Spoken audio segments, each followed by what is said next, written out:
ये कहानी है हमारी प्यारी सी और भोली सी नायिका मैगन की, जो फ्रैंक नाम के एक अजनबी से मोहब्बत करने लगती है। वो अजनबी उसे अपने साथ ले जाने का वादा करके वहाँ से चला जाता है। आगे कहानी में क्या होता है इसके लिए बने रहिए। अब इस सब को गुजरे हुए 18 बरस बीत चुके होते हैं। फ्रैंक एक बार फिर से मैगन के गाँव लौटता है। फ्रैंक को अपनी गलती का एहसास हो चुका था। उसने जो मैगन के साथ किया था वो किसी पाप या गुनाह से कम नहीं था। ईश्वर कभी उसे उसके लिए माफ नहीं करेगा। इन्हीं ख्वाबों ख्यालों में डूबा हुआ फ्रैंक 18 बरस पीछे पहुंच जाता है, जहां पर जवान फ्रैंक अपने दोस्त गाटर के साथ जंगल के रास्ते बेबीकॉम शहर की तरफ जा रहा था। गाटर फ्रैंक से कहता है कि फ्रैंक, मुझे तुम्हारी प्यार मोहब्बत की बातें जरा भी समझ नहीं आती कि दिल से दिल मिलाओ, नजरों से नजरें मिलाओ, फिर उसमें डूब जाओ और उसका मजा लो। पता है फ्रैंक, मेरी मोहब्बत की किताब में क्या लिखा है कि मुझे तब मजा आता है जब रात होती है, वो मेरे बिस्तर पर मेरे साथ होती है। अगर ना भी हो तो इसका मुझे कोई गम नहीं, क्योंकि मैं अपनी मोहब्बत को अपने बिस्तर से आगे कभी जाने नहीं देता, जो मेरा एक सच है। इसी तरह की बातचीत करते हुए दोनों दोस्त आगे बढ़ते हैं और एक लकड़ी के दरवाजे के पास जा पहुंचते हैं। लकड़ी के दरवाजे को गाटर तो कूदकर पार कर देता है, पर फ्रैंक दरवाजे से कूदने के बाद में गिर जाता है और उसके एक पैर में मोच आ जाती है। गाटर मदद मांगने के लिए खेत में काम कर रही एक लड़की के पास जाता है, जो देखने में गजब होती है। गाटर लड़की को बताता है कि उसके दोस्त फ्रैंक के पैर में मोच आ गई है, उन्हें रहने के लिए कोई जगह चाहिए। वो लड़की बताती है कि थोड़ी ही दूर मेरी आंटी मिस मैरी कॉम का घर है, वहाँ पर तुम किराए पर रह सकते हो। दोनों दोस्त उस लड़की के साथ हो लेते हैं। गाटर को वो लड़की बहुत पसंद आती है। वो लड़की से नजदीकियां बनाने के लिए उसका नाम पूछता है। वो अपना नाम मैगन बताती है। फिर गाटर अपना परिचय मैगन को देता है कि मैं मिस्टर गाटर एक बहुत ही बड़ा MBBS डॉक्टर हूँ, और ये मिस्टर फ्रैंक एक बहुत ही मशहूर शायर हैं, जिनकी शायरी से दीवानों के दिलों को राहत मिलती है, सुकून मिलता है। मैगन कहती है कि ये तो बहुत ही अच्छा है। मैगन फ्रैंक और गाटर को अपनी आंट मिस मैरी कॉम से मिलवाती है। मैरी कॉम गाटर को घर का किराया बताते हुए कहती है कि यहाँ पर खाने का इतना लगेगा और रहने का इतना लगेगा, जिसे देने के लिए गाटर तैयार हो जाता है। फिर दोनों दोस्त एक छोटी सी नदी में नहाते हैं और नहाने के बाद मैगन दोनों दोस्तों को नाश्ता करवाती है। जब मैगन नाश्ता देकर वहाँ से जाती है तो गाटर मैगन को रुकाता हुआ कहता है कि यहाँ पर कोई हमसे बात करने वाला भी नहीं है, हमसे थोड़ी बात तो करिए। फिर मैगन वहाँ पर रुक जाती है। आगे गाटर मैगन से कहता है कि बड़ा वाला लंबू और वो दोनों बच्चे आपके भाई हैं? तो मैगन कहती है कि नहीं, मेरा कोई सगा भाई नहीं है। मेरी माँ के मरने के बाद में मुझे मिस मैरी कॉम ने ही पाला। आगे गाटर कहता है कि आपके पिता कहाँ हैं? मैगन कहती है कि वो यहाँ के नहीं थे और उनके बारे में मुझे कुछ नहीं पता। फिर मैगन वहाँ से चली जाती है। आगे फ्रैंक का दोस्त गाटर फ्रैंक से कहता है कि तुम्हारे पैर को ठीक होने में कई दिन या कई हफ्ते लगेंगे, शायद तब तक तुम्हें यहाँ पर रुकना पड़ेगा। पर फ्रैंक, अब मेरा यहाँ पर कोई मन नहीं लग रहा है, भलाई वो लड़की मुझे एक रात के लिए या पूरे हफ्ते के लिए क्यों ना मिल जाए। और फ्रैंक, तुम एक काम करो, तुम अपना पैर ठीक होने तक यहाँ पर रुक जाओ और मैं सुबह सवेरे यहाँ से निकल जाता हूँ, क्या कहते हो? फ्रैंक कहता है कि जैसी आपकी मर्जी मिस्टर गाटर। सुबह सवेरे ही मैगन फ्रैंक के पैर पर पट्टी बांधते हुए कहती है, क्या सच में आप एक मशहूर शायर हैं? फ्रैंक कहता है कि जिसने ये सब आपको बताया था, ना ही वो कोई बड़ा MBBS डॉक्टर था और ना ही मैं कोई मशहूर शायर हूँ कि जिसकी शायरी से दीवानों के दिलों को राहत मिले या सुकून मिले। मैं एक मामूली सा बैरिस्टर हूँ, मतलब वकील। मैगन कहती है फिर तो ये भी बहुत अच्छा है। मैगन फ्रैंक के लिए घर से जूते लेने जाती है। तभी जॉय आकर फ्रैंक से कहता है कि सर आप कल जाने वाले हैं? फ्रैंक कहता है कि अभी नहीं, जब तक मेरा पैर ठीक नहीं हो जाता मैं तब तक यहाँ पर आराम करूंगा। जॉय कहता है कि एक मामूली सी मोच के लिए कोई इतना आराम नहीं करता।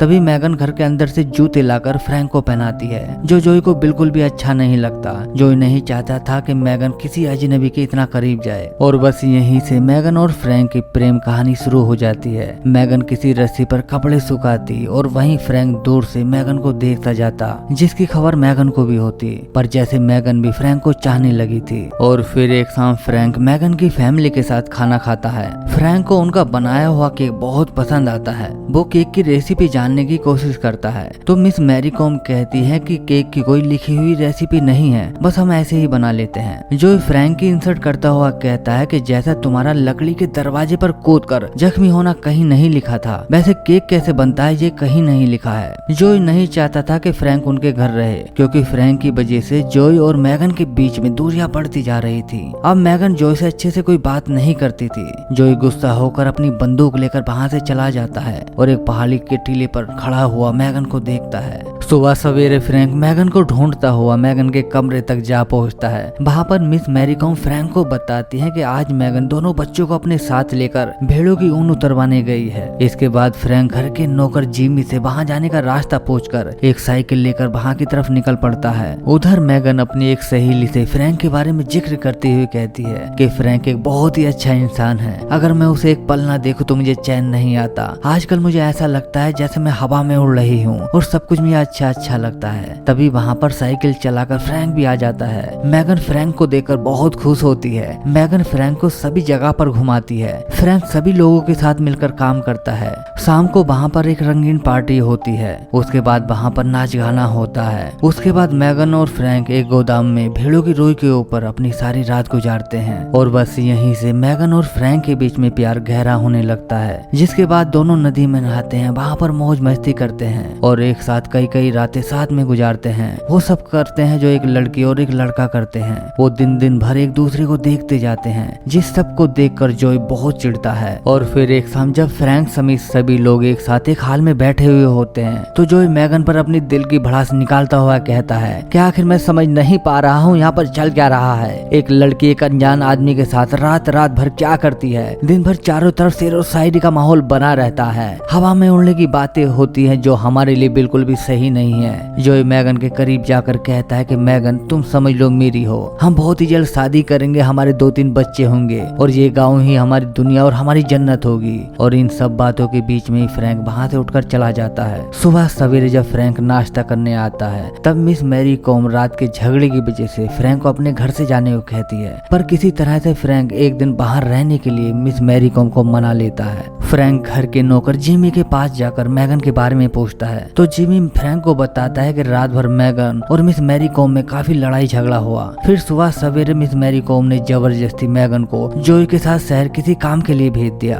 फ्रैंक जिमी का शुक्रिया कहकर एक पहाड़ी की टीले पर बैठे हुआ मैगन के आने का इंतजार करता है। शाम होने से पहले ही जॉय मैगन को अपने साथ लेकर घर लौट आता है। मैगन का चेहरा एकदम उदास होता है। जॉय मैगन से कहता है कि साला ऐसा उसमें क्या है जो हम में नहीं, क्या कभी हमारे लिए कोई एक भी आंसू बहाया है जो उसके लिए इतना रो रही हो। पर मैगन तो जैसे फ्रैंक के लिए पागल थी, दीवाना थी। मैगन वहाँ से जाने की कोशिश करती है पर तभी फ्रैंक भी वहाँ आ जाता है। फ्रैंक और जॉय के बीच में मैगन को लेकर झगड़ा होता है। झगड़े के बाद जॉय फ्रैंक से कहता है कि मिस्टर फ्रैंक, जब से तुम यहाँ पर आए हो सबको तकलीफ दे रहे हो, तुम यहाँ से चले क्यों नहीं चाहते? मैं मैगन से बहुत प्रेम करता हूँ, मैं मैगन से शादी करना चाहता हूँ, तुम मेरे लिए मैगन को छोड़ क्यों नहीं देते? क्या तुम्हें लंदन में लड़कियां नहीं मिलेंगी? क्या वहाँ पर कोई तुमसे प्यार नहीं करेगा? जरूर करेगा, पर तुम हमें बर्बाद करके ही छोड़ोगे। और इतना कहकर जॉय वहाँ से चला जाता है। मैगन भी वहाँ से रोती हुई जाती है। फ्रैंक मैगन का पीछा करता हुआ कहता है कि तुम मुझे नदी के पास मिलो, मैं वहाँ पर तुम्हारा इंतजार करूंगा। मैगन छुपती छुपाती हुई नदी के पार फ्रैंक से जाकर मिलती है। फ्रैंक मैगन से कहता है कि मैगन तुम मुझसे प्यार करती हो? तो मैगन कहती है कि उतना जितना कोई किसी से नहीं कर सकता। मैं जितनी बार सांस लेती हूँ मैं उतनी बार तुम्हें याद करती हूँ। फ्रैंक आगे कहता है कि आज से 2 दिन के बाद हम दोनों लंदन भाग जाएंगे, जहाँ पर मेरी माँ रहती है, जो बहुत ही अच्छी औरत है, जो तुम्हें बहुत पसंद करेगी। पर वहाँ तक जाने के लिए पैसे लगेंगे और पैसे का इंतजाम करने के लिए मुझे टर्की शहर जाना होगा। वहाँ से लौटने में मुझे 2 दिन लगेंगे और 2 दिन के बाद तुम मुझे पहाड़ी के टीले पर मिल जाना। उसके बाद मैं तुम्हें लेकर लंदन भाग जाऊंगा। इसके बाद फ्रैंक मैगन से विदा लेकर वहाँ से चला जाता है। फ्रैंक ट्रेन से सफर करता हुआ टर्की शहर के एक बैंक में पहुंचता है, जहां पर वो अपने चेक को विड्रॉ करने की कोशिश करता है। पर बैंक का क्लर्क फ्रैंक को बताता है कि हमारे बैंक में चेक को विड्रॉ करने के कुछ कायदे कानून है, जिसके बाद ही आप अपने चेक को विड्रॉ कर सकते हैं। जैसे आपके पास टर्की शहर का कोई गारंटर होना चाहिए, जो फ्रैंक के पास नहीं होता, या हम आपके बैंक को टेलीग्राम करेंगे। अगर आपका बैंक आपके चेक को विड्रॉ करने का हमें अलाउ दे देगा तो हम आपके चेक को विड्रॉ कर देंगे।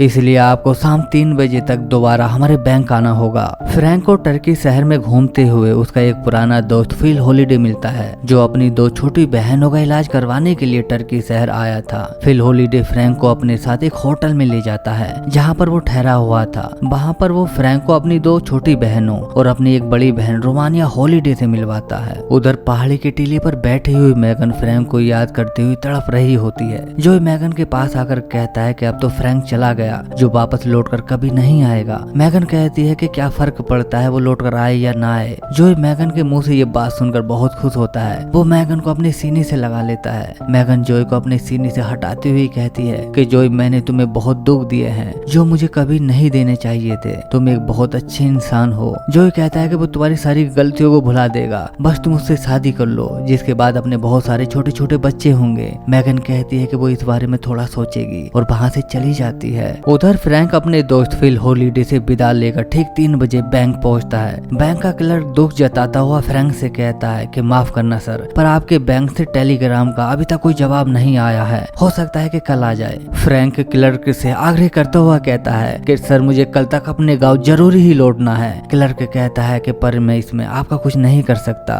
फ्रैंक हताश और निराश होकर एक पोस्ट ऑफिस पहुंचता है। मैगन को चिट्ठी भेजता है। पोस्ट ऑफिस की लेडी फ्रैंक को बताती है कि 2 दिन की सरकारी छुट्टी है, उसके बाद ही आपकी चिट्ठी आपके गांव तक पहुंचेगी। और बस यहीं से हमारी कहानी एक नया मोड़ लेती है। फ्रैंक वापस फिल हॉलिडे के पास पहुंचता है, जहां पर उसकी बहन रोमानिया हॉलिडे फ्रैंक को देखकर बहुत खुश होती है, जैसे कि वो उससे प्यार करती हो। फ्रैंक समुद्र में तैरता हुआ मैगन के साथ गुजारे लम्हों को याद करता है, पर तभी फिल हॉलिडे समुद्र में डूबने लगता है। फ्रैंक तुरंत फिल हॉलिडे के पास पहुंचकर उसकी जान बचाता है। घर पहुंचकर फिल हॉलिडे फ्रैंक को अपनी जान बचाने का शुक्रिया कहता है और कहता है कि जैसे आज तुम किसी गांव की लड़की के लिए पागल हो, दीवाने हो, वैसे ही मैं भी एक जमाने पहले किसी गांव की लड़की के लिए पागल था, दीवाना था। वो लड़की बहुत कमाल की थी, बहुत मासूम थी, पर अच्छा हुआ वो लड़की मुझे नहीं मिली और ना ही मुझे इसका कोई मलाल है। वो आगे कहता है कि फ्रैंक तुम मैगन से कितनी मोहब्बत करते हो। फ्रैंक कहता है कि उतनी जितनी कोई किसी से नहीं कर सकता, और जब मैं उसे याद करता हूँ तो मुझे ऐसा लगता है जैसे मैं जिंदा हूँ और मेरे पास सब कुछ है। फिल हॉलिडे कहता है कि फ्रैंक वो एक गाँव की लड़की है और तुम एक शहरी लड़के हो, वो कभी अपने आप को शहरीपन में नहीं ढाल पाएगी।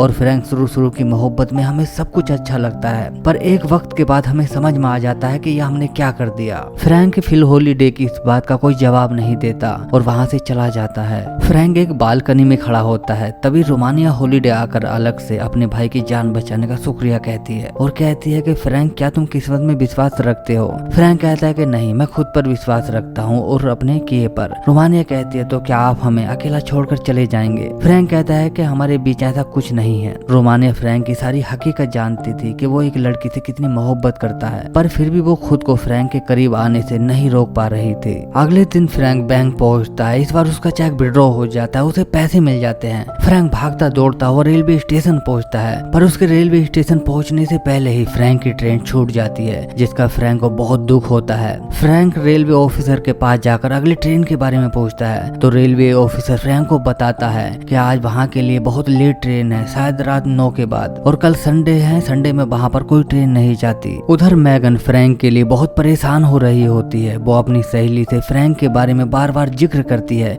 कि आखिर इतना लेट क्यों हो रहा है, वो अभी तक आया क्यों नहीं। और तभी एक पोस्टमैन आकर एक चिट्ठी देता है जो मैगन के लिए होती है। फ्रैंक ने उस चिट्ठी में लिखा होता है कि उसे आने में वक्त लगेगा। चिट्ठी को पढ़ने के बाद मैगन और भी ज्यादा परेशान हो जाती है। मैगन पहाड़ी के टीले पर बैठी हुई कई दिनों तक फ्रैंक के आने का इंतजार करती है, और उधर फ्रैंक रोमानिया हॉलिडे की तरफ अट्रैक्ट होने लगता है, और इसी वजह से वो जानबूझकर मैगन के गांव आने वाली ट्रेन को छोड़ देता है, जो फ्रैंक की जिंदगी की सबसे बड़ी गलती होती है। और उधर मैगन कई दिनों तक फ्रैंक का इंतजार करने के बाद अपना सभी सामान बांधकर फ्रैंक को ढूंढने के लिए टर्की शहर की तरफ निकल पड़ती है, और सुबह तक टर्की पहुंच जाती है। मैगन फ्रैंक को पूरी टर्की शहर में पागलों की तरह ढूंढती है। वो ऐसी कोई जगह नहीं छोड़ती जहाँ पर वो फ्रैंक को नहीं ढूंढती, पर फिर भी उसे फ्रैंक नहीं मिलता। फिर थक हार कर मैगन समुद्र के किनारे पर जा पहुंचती है, जहाँ पर फ्रैंक रोमानिया हॉलिडे से बात कर रहा था। यहाँ पर फ्रैंक मैगन को तो देख लेता है, पर मैगन फ्रैंक को नहीं देख पाती, और इसी का फायदा उठाता हुआ फ्रैंक रोमानिया को अपने साथ जल्दी से जल्दी छुपता छुपाता हुआ मैगन से दूर भाग जाता है। और फिर फ्रैंक वापस लौटकर मैगन का पीछा करता है। मैगन किसी बेसहारा की तरह रोती हुई फ्रैंक को ढूंढती जाती है, और जैसे मैगन पीछे को मुड़कर देखती है तो उसे फ्रैंक की हल्की सी झलक दिखाई पड़ती है। मैगन खुद पर यकीन नहीं कर पाती है कि फ्रैंक यहाँ था भी या नहीं, या इसका ये कोई वहम था, पर फ्रैंक ने खुद को एक दीवार की ओट में छुपा कर रखा था। और फिर से कहानी प्रेजेंट में आती है। फ्रैंक खुद से कहता है कि आखिर में 18 साल के बाद यहाँ वापस लौटकर क्यों आया, मैंने उस मासूम सी लड़की को धोखा क्यों दिया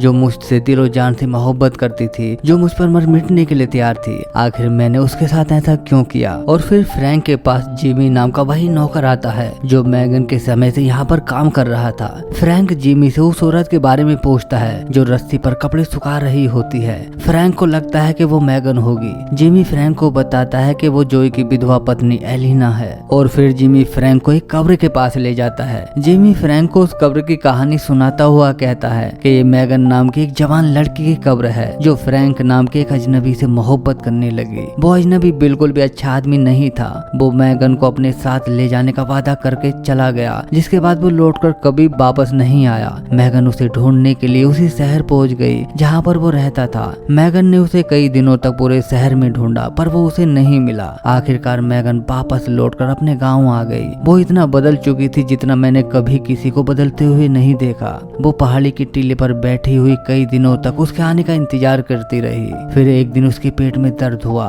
वो 3 दिन और 4 रातों तक तड़पती रही। फिर उसने एक बेटे को जन्म दिया। वो अपने बेटे को देख भी नहीं पाई और मर गई। ये कहता हुआ जिमी रोने लगता है। फ्रैंक आगे जिमी से पूछता है कि मैगन की कब्र इस पहाड़ी के टीले पर ही क्यों बनाई गई। जिमी कहता है कि मैगन ने कहा था कि वो उस अजनबी से पहली बार इसी टीले पर मिली थी और ये मैगन की आखिरी इच्छा थी कि जब भी फ्रैंक यहाँ वापस लौट कर आए तो वो उसे यहाँ पर पत्थर के रूप में खड़ी मिले। फ्रैंक आगे जिमी से मैगन के बेटे के बारे में पूछता है तो जिमी कहता है कि वो अब काफी बड़ा हो गया है। मैगन ने अपने बेटे का नाम आप ही के नाम पर फ्रांसिस रखा। जिमी फ्रैंक को पहचान चुका था कि ये वही फ्रैंक है जिसने एक दिन एक मासूम सी लड़की मैगन को धोखा दिया था। और फिर आंसुओं के साथ फ्रैंक जिमी से विदा लेकर वहाँ से चला जाता है। रास्ते से गुजरते हुए फ्रैंक को अपना और मैगन का बेटा फ्रांसिस मिलता है जो बहुत ही मासूम और बहुत ही प्यारा होता है। वो भेड़ों को चरा रहा होता है। वो फ्रैंक की तरफ को देखकर उसका अभिवादन करता है। फ्रैंक भी अपने बेटे फ्रांसिस की तरफ को देखता ही जाता है जैसे वो अपने बेटे से अपने गुनाहों की माफी मांग रहा हो। कहानी के आखिर में हमारी प्यारी सी और मासूम सी नायिका मैगन को दिखाया जाता है और यहीं पर आकर ही कहानी का अंत हो जाता है।